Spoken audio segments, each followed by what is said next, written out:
इस वीडियो में हम बात करने वाले हैं सिम्बायोसिस के बारे में। सिम्बायोसिस एक बहुत ही इंटरेस्टिंग फिनोमेना होता है, तो आइए समझते हैं इस वीडियो में।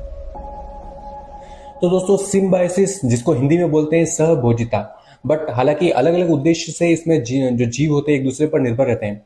अगर इसकी डेफिनेशन की बात करें तो दो बायोलॉजिकल स्पीसीज जब लंबे समय तक एक दूसरे के साथ इंटरेक्शन करती है तो उसको बोलते हैं सहभोजिता। सिंपल वर्ड में अगर बात करें तो दो स्पीसीज है जो साथ रह रही है, सेम इन्वायरमेंट में साथ रहती है और उस एक दूसरे को फायदा या नुकसान होता है या फिर न्यूट्रल रहती है, इसको बोलते हैं सिम्बायोसिस। तो इसी आधार पर इसको 5 भागों में बांटा गया है।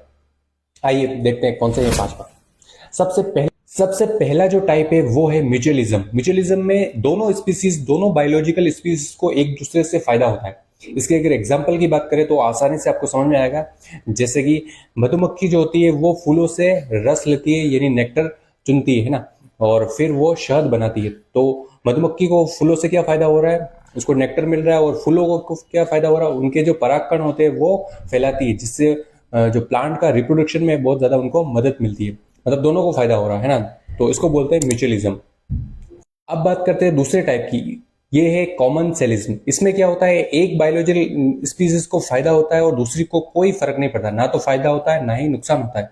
जैसे कुछ जो पक्षी होते हैं वो क्या करते हैं, हिरण के जो बाल या फर होते हैं उनको वो नोच नोच के घोंसला बनाते हैं, ठीक है। तो उनको क्या, बर्ड्स है वो तो घोंसला बना रहे हैं, उनको फायदा हो रहा है, बट हिरण को इससे कोई ज्यादा फर्क नहीं पड़ता है, क्योंकि वो नई के बराबर कुछ एक बाल ही वो ले जाते हैं, तो उससे हिरण को कोई ज्यादा फायदा या नुकसान कुछ नहीं हो रहा है, ठीक है।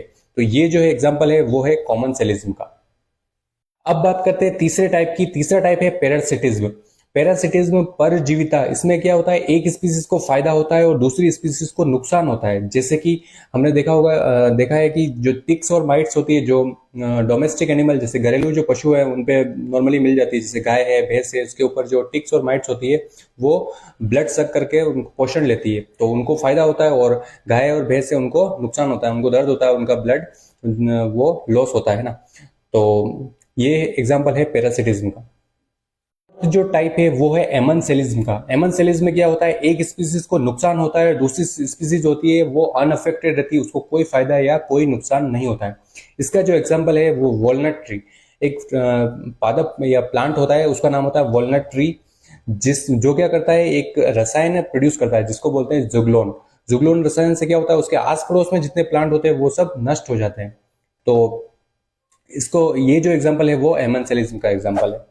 अब बात करते हैं लास्ट टाइप की, जो है न्यूट्रलिज्म। ये थोड़ा हाइपोथेटिकल होता है, पर फिर भी बात करते हैं इसकी। इसमें क्या होता है, जो दोनों स्पीसीज है ना तो उनको फायदा हो रहा है ना ही नुकसान होता है, बिल्कुल न्यूट्रल रहती है, उनसे एक दूसरे के होने या ना होने से कोई फर्क नहीं पड़ता। जैसे खरगोश और हिरण, वो दोनों सेम इन्वायरमेंट में रह रहे हैं और सेम प्लांट से पोषण ले रहे हैं, बट खरगोश क्या घास खा रहा है और उसी प्लांट की पत्तियां जो है, उसके आस पड़ोस के प्लांट की पत्तियां जो है वो हिरण खा रही है।